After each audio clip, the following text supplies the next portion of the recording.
partez pour un voyage passionnant avec nous. Nous remontons le temps pour explorer des images et des découvertes déroutantes qui ont émerveillé même les esprits les plus pointus. Préparez-vous à être époustouflés par les mystères du passé. Numéro 1.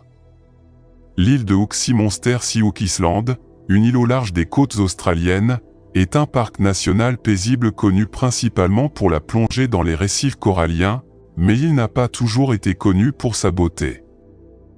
En 1964, un photographe français nommé Robert Le Sarrec a repéré une créature géante près de la baie de Stonehaven sur une île.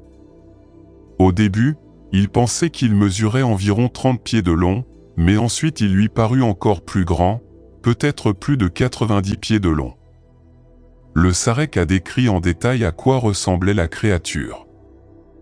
Bien que certains experts pensaient qu'il pourrait s'agir d'une grosse anguille, cette idée a été écartée en raison de sa taille et de son emplacement. Il y a eu des questions sur les intentions de Le Sarrec et des controverses sur les photos qu'il a prises. Comme le monstre du Loch Ness, le mystère du monstre marin de Hook Island continue de faire l'objet de débats dans la communauté cryptozoologique en raison de preuves solides soutenant son existence.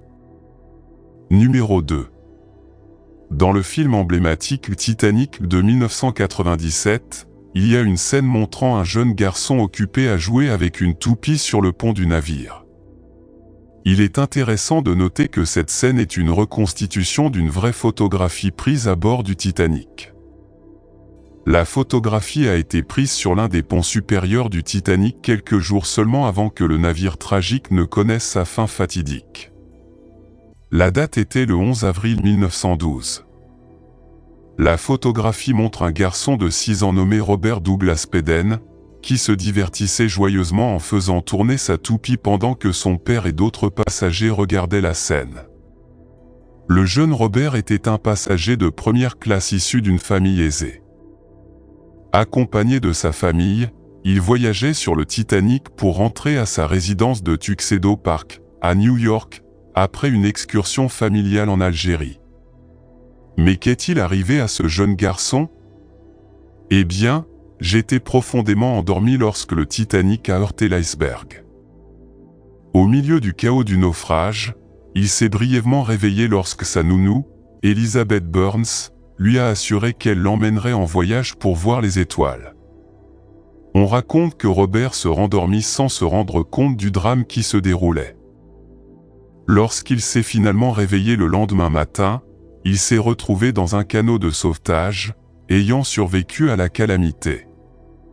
Tragiquement, l'histoire de Robert a pris une tournure fatale en 1915, alors qu'il n'avait que 9 ans, lorsqu'il est décédé prématurément après avoir été heurté par une voiture dans le Maine.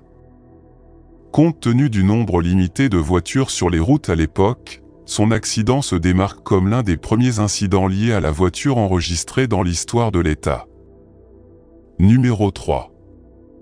La figurine de Nampa, en 1889, des ouvriers forant un puits près de Nampa, dans l'Idaho, trouvèrent une petite figurine en argile de la taille d'une pièce de monnaie, en forme de femme élancée.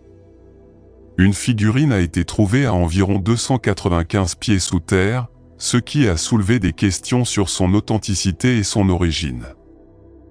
Le professeur Albert A. Wright de l'Oberlin College a confirmé en 1979 qu'il s'agissait de l'œuvre d'un artiste talentueux.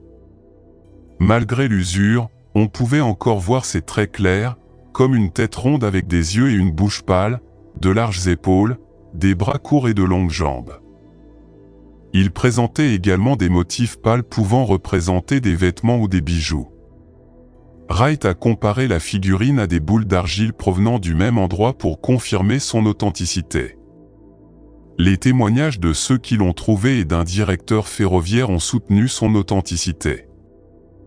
Elle a été comparée aux figures paléolithiques provenant de grottes de France et de Belgique, mais reste énigmatique, tout comme une peinture suspecte voisine. Numéro 4. Vierge à l'enfant San Giovannino, ce tableau du XVe siècle de Domenico Ghirlandaio a suscité un débat à cause d'un objet étrange dans le ciel, qui, selon certains, pourrait être un ovni. Ghirlandaio était connu pour ses peintures religieuses, et celle-ci représente la Vierge Marie, l'enfant Jésus et Saint Jean. Si vous regardez bien, vous verrez un objet étrange près de la tête de la Vierge Marie. Cela a conduit certains à spéculer sur les visiteurs extraterrestres. Certains suggèrent que l'objet pourrait diminuer l'intensité du halo de la Madone et la protéger d'une manière ou d'une autre. À cette époque, les représentations d'éléments célestes étaient courantes dans l'art religieux et représentaient souvent le divin. Bien que cela puisse paraître inhabituel dans le contexte des croyances bibliques, cela a donné lieu à des discussions intéressantes entre la science et la religion. Numéro 5. L'iceberg qui a coulé le Titanic. Il est bien connu que le naufrage du Titanic a été causé par un iceberg. Mais écoutez ceci, 2 jours seulement avant la catastrophe, le capitaine d'un autre navire traversant l'Atlantique a eu la chance de prendre une incroyable photographie en noir et blanc d'un énorme iceberg.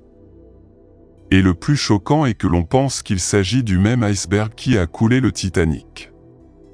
Ce capitaine, nommé W. Wood, servait sur le SS Etonian, un navire marchand britannique, et avait une passion pour la photographie. Heureusement, il avait son appareil photo à portée de main et a réussi à capturer l'immensité de cet iceberg. Ce qui est vraiment intéressant, c'est que le capitaine Wood a noté les coordonnées exactes de l'iceberg, qui coïncidaient presque exactement avec l'endroit où le Titanic s'est écrasé et a coulé, tuant 1522 personnes. À son arrivée à New York, le capitaine Wood a partagé la photo et en a envoyé une copie à son arrière-grand-père avec une lettre indiquant que cet iceberg était à l'origine du désastre du Titanic. Sur la photo, il a écrit à l'encre noire et grasse « Iceberg pris par le capitaine Wood, SS. Etonian, par 41°50' de latitude nord et 49°50' de longitude ouest le 12 avril à 16h. » Bien que d'autres photos d'iceberg aient été vues sur la route du Titanic au cours du siècle dernier, ce qui rend la photo du capitaine Wood intrigante est que la forme de l'iceberg ressemble beaucoup aux dessins de témoins oculaires et aux descriptions de l'iceberg qui a scellé le sort du Titanic lors de sa tragique collision. À 22h20 le 14 avril 1912, coulant en 3 heures. Numéro 6. Le voyageur temporel. La photo du « voyageur temporel » a été prise en 1941 à Gold Bridge, en Colombie-Britannique, lors de la réouverture du pont South Fork. Certaines personnes sur Internet pensent que l'homme sur la photo est un voyageur temporel en raison de ses vêtements modernes, de ses lunettes de soleil et de son petit appareil photo. Pourtant, ces vêtements ont des explications logiques. Les lunettes de soleil existaient depuis les années 1920, sa chemise ressemblait à celle des équipes sportives de l'époque, et son petit appareil photo était déjà fabriqué depuis 1938. Le phénomène du « voyageur dans le temps » a été un sujet populaire sur Internet et qui a été discuté lors de conférences en 2011. Numéro 7. La Dame Baboucha. La Dame Baboucha est une femme inconnue qui était présente lors des assassinats du président américain John F. Kennedy en 1963 à Dallas, sur la Dealey Plaza. On pense qu'elle a peut-être pris des photos ou filmé la fusillade et qu'elle est ainsi nommée en raison du foulard qu'elle portait sur la tête, semblable à celui des femmes russes plus âgées. Elle a été vue devant la caméra par plusieurs témoins et apparaît sur les images du meurtre. Mais son identité et les films qu'elle a filmés restent un mystère. Beverly Oliver a prétendu être la Dame Baboucha, mais il s'est avéré qu'elle mentait. La vraie femme n'est toujours pas identifiée et le sort des éventuels films qu'elle a tournés reste inconnu. Dans l'histoire, il y a des photos plus inexplicables qui ne peuvent jamais être expliquées. Numéro 8. Passager de 3e classe. Cette photo suivante offre un aperçu de l'expérience des passagers de 3e classe, également appelés passagers du pont avant, s'installant à bord du Titanic. Sur le Titanic, les passagers de 3e classe partageaient des salles de bain communes, mangeaient ensemble dans des salles à manger dédiées et dormaient dans des cabines avec 4 occupants par chambre. Bien qu'ils soient considérés comme étant de 3e classe, Les logements offerts à ces passagers sur le Titanic étaient remarquablement bons par rapport à ceux auxquels ils étaient habitués. Bien que l'espace alloué aux passagers de direction soit relativement petit et qu'ils aient accès à très peu de commodités, un avantage notable pour eux était qu'ils recevaient des repas, une amélioration significative par rapport à de nombreux autres navires à vapeur de l'époque, où ils recevaient des repas. Ils s'attendaient à ce que les passagers du pont avant apportent leur propre nourriture. Même si les cabines de troisième classe se trouvaient dans des zones moins appréciées du Titanic, à proximité du bruit des moteurs, elles disposaient de commodités telles que l'eau courante et l'électricité. Les hommes célibataires étaient logés à l'avant du navire, tandis que les femmes seules et les familles se trouvaient à l'arrière, où se trouvaient des cabines plus grandes pour elles. Bien que les cabines, bien que spacieuses pour l'époque, étaient de forme irrégulière pour épouser la forme du navire. En plus des cabines, il y avait une salle commune où les passagers de troisième classe pouvaient se réunir, lire et jouer, et même s'ils ne pouvaient pas utiliser la salle de sport ou la piscine, ils organisaient leur propre fête. La plupart des 700 passagers d'Entrepont étaient des immigrants en quête d'un avenir aux États-Unis via le Titanic. Malheureusement, beaucoup n'ont pas survécu, puisque seulement 25% ont survécu à la tragédie, et seule une petite partie de ce groupe était composée d'hommes. Numéro 9. Avion sous la Tour Eiffel en 1944, deux pilotes intrépides, le pilote officier Bob Berman et le sergent-navigateur Bill Bryan, ont rencontré un photographe et un journaliste dans un bar parisien après quelques verres. L'idée est née de faire voler son avion sous la Tour Eiffel pour capturer une image épique. Le lendemain matin, ils accomplirent cet exploit, même s'ils évitèrent de peu de s'écraser sur l'hôtel Trocadéro. Le photographe a réussi à capturer ce beau moment. Les pilotes ont décidé de rester anonymes en raison des inquiétudes quant aux conséquences, mais leur escadron a finalement découvert la vérité. Numéro 10. Agent de la circulation à Philadelphie en 1922. Au lieu de feux de circulation électrique, des appareils contrôlés par les agents de la circulation étaient utilisés dans les rues. Cette solution intelligente a permis d'éviter les collisions de véhicules et d'assurer la sécurité des piétons. Il s'agit d'un épisode historique extrêmement intéressant. Numéro 11. Gilet de sauvetage Titanic. Cette photo fait partie d'un album d'un passager qui a quitté le Titanic avant son naufrage. Le Titanic avait des gilets de sauvetage pour tout le monde, faits de toile et de liège, mais ils étaient de conception fragile et attachés avec des cordes. Tragiquement, alors que le Titanic coulait, certains passagers ont sauté à l'eau et l'impact les a laissés inconscients en raison de la conception des gilets. Beaucoup se sont noyés ou ont été blessés. Après la Seconde Guerre mondiale, la conception des gilets en liège a été améliorée. Même s'il y a eu des problèmes, les gilets Titanic originaux existent toujours et ont atteint des prix élevés aux enchères. Numéro 12.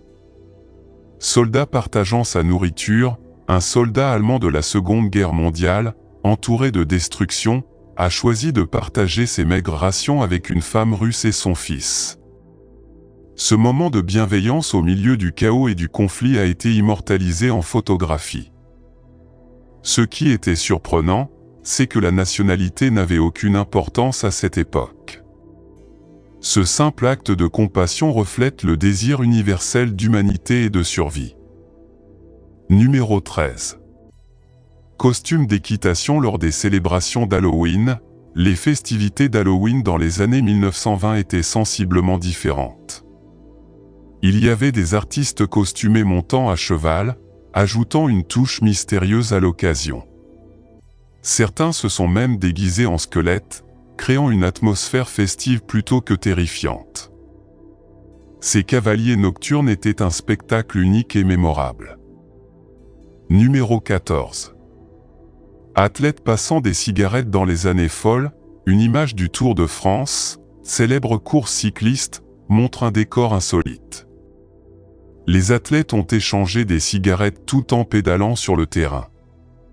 Il est surprenant de constater à quel point la perception de la santé variait à cette époque. Numéro 15. Boxe entre marins de l'USS Oregon, au milieu des géants d'acier de la guerre, un combat de boxe inattendu éclata sur le pont du cuirassé USS Oregon en 1897. Les marins étaient fascinés par ce spectacle passionnant, répit de sa sombre armée tâche. Numéro 16. Le capitaine et quartier-maître du Titanic. Cette photo montre le capitaine Edward Giles Smith, le capitaine britannique du Titanic, à côté du quartier-maître du navire, Hugh Walter McElroy. L'image a été prise par un passager débarqué à Queenstown, en Irlande, 3 jours avant le tragique naufrage. Malheureusement, tous deux ont perdu la vie dans la catastrophe. 3 jours après avoir entrepris son premier voyage depuis Southampton, le capitaine Smith a poursuivi sa routine dominicale, inspectant le navire et dirigeant un service religieux. À la tombée de la nuit le 14 avril 1912, la température chuta et la surface de l'Atlantique parut calme, rendant difficile la détection des icebergs dans la région au printemps. Malgré les conditions, le capitaine Smith a maintenu sa vitesse maximale, convaincu que l'équipage pourrait réagir rapidement aux icebergs. Cependant, dans la nuit du 14 avril, il n'était pas sur la passerelle lorsque le navire a heurté un iceberg. Après avoir pris connaissance des dégâts, il a demandé à Thomas Andrew, le concepteur du Titanic, de les évaluer, qui a déterminé que le navire allait couler. À 2h20 m le 15 avril, le Titanic connut son destin tragique. Le capitaine Smith a été vu pour la dernière fois sur le pont, bien que les informations selon lesquelles il aurait sauvé un enfant aient été largement rejetées. Son corps n'a jamais été retrouvé. Les opinions sur les actions de Smith varient, certains lui reprochent de ne pas ralentir, tandis que d'autres disent qu'il pensait pouvoir manœuvrer. Son absence sur le pont lors de la rencontre avec la banquise est également remise en cause. Numéro 17. Tracteur à propulsion humaine. Vers 1880 en Europe, il existait un tracteur à propulsion humaine. C'était une brillante combinaison de force et d'ingéniosité, où les ouvriers utilisaient leur énergie pour déplacer de lourdes pierres et transformer le paysage. Cette incroyable invention a relié le travail traditionnel à l'efficacité moderne, laissant un impact durable sur l'histoire de l'agriculture et de l'ingénierie britannique. Numéro 18. L'argent utilisé comme jouet. Durant l'hyperinflation de 1922 en Allemagne, où la monnaie a perdu sa valeur, les enfants allemands ont transformé des billets inutiles en jouets, les utilisant comme éléments de construction. Cette image illustre l'impact profond de l'hyperinflation sur leur vie quotidienne. Numéro 19. L'ancienne voiture électrique Tesla. En 1898, une luxueuse voiture électrique a été fabriquée pour le grand-duc Alexei Alexandrovitch Romanov. Cette merveille élégante capture l'essence du progrès à l'aube de l'ère automobile. Numéro 20. Femme aux chutes du Niagara. Dans un exploit audacieux le 24 octobre 1901, une femme courageuse a défié la gravité aux chutes du Niagara en descendant dans un tonneau. Cette aventure personnelle est restée gravée dans l'histoire de Niagara Falls. Numéro 21. Colis de Noël pour les soldats décédés. À Noël 1944 à New York, il y avait des colis remplis de cadeaux pour les soldats qui avaient perdu la vie ou disparu au combat. Ces colis, destinés à apporter de la joie, avaient une signification douce amère en raison des sacrifices consentis pendant la guerre. Numéro 22.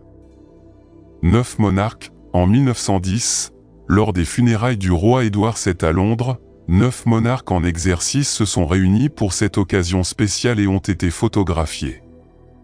Ce moment historique est peut-être la seule image qui montre ensemble les 9 rois de cette époque. Numéro 23. Pêche légendaire. En 1960, les révolutionnaires emblématiques, Che Guevara et Fidel Castro, ont décidé de faire une pause dans la politique et de se diriger vers les magnifiques paysages de Cuba pour un voyage de pêche.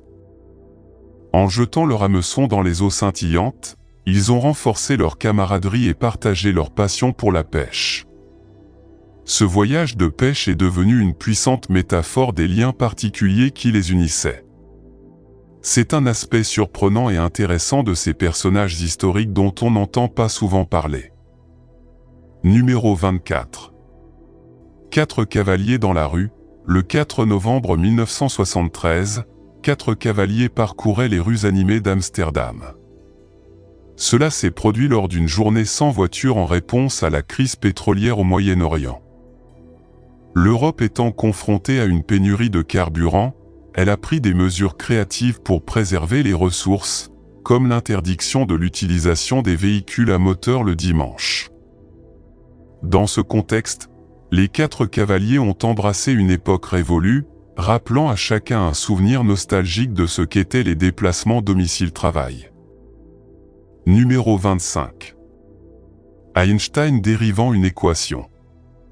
En décembre 1934, le célèbre scientifique Albert Einstein s'est rendu à Pittsburgh pour donner une conférence au Carnegie Institute of Technology, aujourd'hui connu sous le nom de Carnegie Mellon University. Ce fut une brève visite, mais au cours de celle-ci fut prise la seule photo connue d'Einstein avec une version de son équation de la relativité. La photo a été prise depuis le balcon du Petit Théâtre, aujourd'hui appelé Théâtre Crèche de la CMU. Elle nous donne un aperçu d'un moment légendaire de l'histoire des sciences, et cette photo est un véritable trésor.